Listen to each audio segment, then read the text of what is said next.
నార్కభ్రాజన్మణికనకభూషా పరికరై పృతాంగీ సారంగీరుచితనయనాంగీకృత శివ తటిత్పీత పీతాంబర లలిత మంజీర సుభగ మమ అపర్ణ పూర్ణ నిరవధి సుఖైరస్తు సుముఖి. ఇప్పుడు రెండవ భాగం ఈ శ్లోకంలో తటిత్పీత అమ్మవారు ఎలా ప్రకాశిస్తున్నారు అంటే తటిత్ అంటే మెరుపు, మెరుపు వంటి పీతవర్ణంతో ప్రకాశిస్తున్నది అని చూపిస్తున్నారు ఇక్కడ. ఇది నిజానికి ఒక యోగపరమైన వర్ణన. ఒకవైపు అమ్మవారి మేనికాంతి ఎలా ఉన్నదయ్యా అంటే మెరుపు తీగ వలె ఉన్నది. ఇది శంకర భగవత్పాదుల వారి సౌందర్యలహరిలో తటిల్లేఖా తన్వీం తపన శశి వైశ్వానరమయీం అని పేర్కొన్నారు. విద్యుల్లేఖేవ భాస్వర నీవారసూకవత్ తన్వి పీతాభాస్వత్యనూపమ. అక్కడ విద్యుల్లేఖేవ పీతాభాస్వత్యనూపమ ఈ రెండు కలిపితే అది ఇక్కడ తటిత్పీత అనే దానిలో వచ్చింది. విద్యుల్లేఖ ఎలా ఉన్నదయ్యా పరమాత్మ యొక్క ప్రకాశం మనలో అంటే ధ్యానానికి యోగ్యంగా చెప్పేటప్పుడు దాని ఒక మెరుపు తీగ వలె ఉంది అని వర్ణిస్తున్నారు ఇక్కడ. మన హృదయ కుహరంలో ఆ పరంజ్యోతి మెరుపు తీగ వలెను. అదేవిధంగా పీతవర్ణము అంటే పసుపు, అది ఎరుపు కలిసిన పసుపు వర్ణం, అది అమ్మవారి యొక్క మేని వర్ణం. దీన్ని హిరణ్యవర్ణం అని కూడా చెప్తారు. హిరణ్యవర్ణాం హరిణీం సువర్ణ స్రజాం. అయితే ఈ మెరుపు తీగలో 3 రకాల కాంతులు ఉంటాయట. ఇది మనం భావన చేసుకోవచ్చు. తటిత్పీత అనే దానిలో ఇంత విశేషం ఉన్నది. ముఖ్యంగా అమ్మవారిని ఆరాధన చేసేటప్పుడు ఆమూలాధారాత్ ఆ బ్రహ్మబిలం విలసంతీం బిసతంతు తనీయసీం విద్యుత్పుంజ పింజరాం వివస్వదయుత భాస్వత్ ప్రకాశాం పరశ్చత సుధామయూఖ అంటూ వర్ణిస్తారు ఇక్కడ. అమ్మవారిని ఎలా భావించాలి మనం ధ్యానం చేసే పద్ధతి. ఆమూలాధారాత్ ఆ బ్రహ్మబిలం విలసంతీం, మూలాధార చక్రం నుంచి బ్రహ్మరంధ్ర పర్యంతం కుండలిని రూపంగా ఎలా ప్రకాశమానంగా ఉంది అంటే అది తపన శశి వైశ్వానరమయీం అనడంలోనే సూర్య చంద్ర అగ్నులు మూడింటికి మూలమైన కాంతది. ఇదే మనం యదాదిత్యగతం తేజో జగద్భాసయితే కిలం యచ్చంద్రమసి యచ్చాగ్నౌ అని భగవద్గీతలో చెప్తున్నది. సూర్యచంద్ర అగ్నులకు మూలమైన ఆ వెలుగుని మెరుపు తీగలా భావించాలి. అంటే ఒక సన్నని మెరుపు తీగలాగా బిసతంతు తనీయసి, అది తామరతూడులోని దారమంత సన్నగా మెరుపు తీగ వంటి కాంతి.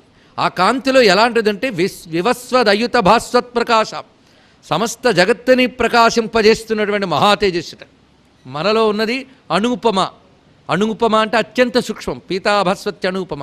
ఈ అనూపమవే బిసతంతు తనీయసి నామల్లా అక్కడ చూపిస్తున్నారు. అంత సూక్ష్మం ఉన్నటువంటి తేజస్సు ఎంత గొప్పదయ్యా అంటే ప్రపంచాన్ని ప్రకాశింపజేసే సూర్య చంద్ర అగ్నులకు మూలమైన తేజస్సు. అటువంటిది మనలో ప్రకాశిస్తున్నది. అందుకే అమ్మవారి యొక్క శరీర సౌందర్య వర్ణనే కాకుండా కుండలిని రూపమైనటువంటి తత్వాన్ని మనలో ప్రకాశిస్తున్న పరంజ్యోతి రూపంగా ఎలా ధ్యానించాలనే దాన్ని ఇక్కడ తటిత్పీత అని వర్ణిస్తున్నారు ఇక్కడ. ఇంకోవైపు స్థూల రూపంగా ధ్యానం చేస్తే పీతాంబర లలిత మంజీర సుభగా.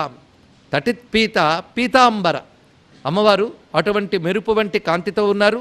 ఇంకో పీతాంబరము ధరించి ఉన్నారంటే పట్టు వస్త్రాన్ని ధరించి ఉన్నారు. అరుణారుణ కౌసుంభ వస్త్ర భాస్వత్కటీ తటి అని చెప్పినట్లుగా.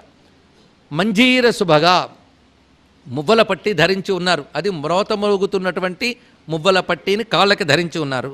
అలాంటి తల్లి ఇప్పుడు మొత్తం శ్లోకంలో వర్ణంలో నవీనార్కభ్రాజన్మణికనక భూషా పరికరై పృతాంగీ సారంగీ రుచిత నయనాంగీకృత శివ తటిత్పీత పీతాంబర లలిత మంజీర సుభగా. ఈ 3 పాదములు అమ్మ యొక్క రూపవర్ణన. ఇందులో ఆవిడ అలంకారమును చూపించారు, శివశక్త్యైక్యతత్వాన్ని చూపిస్తున్నారు, కుండలిని స్వరూపాన్ని తటిత్పీత అనేటటువంటి భావంలో ధ్వనింపజేశారు.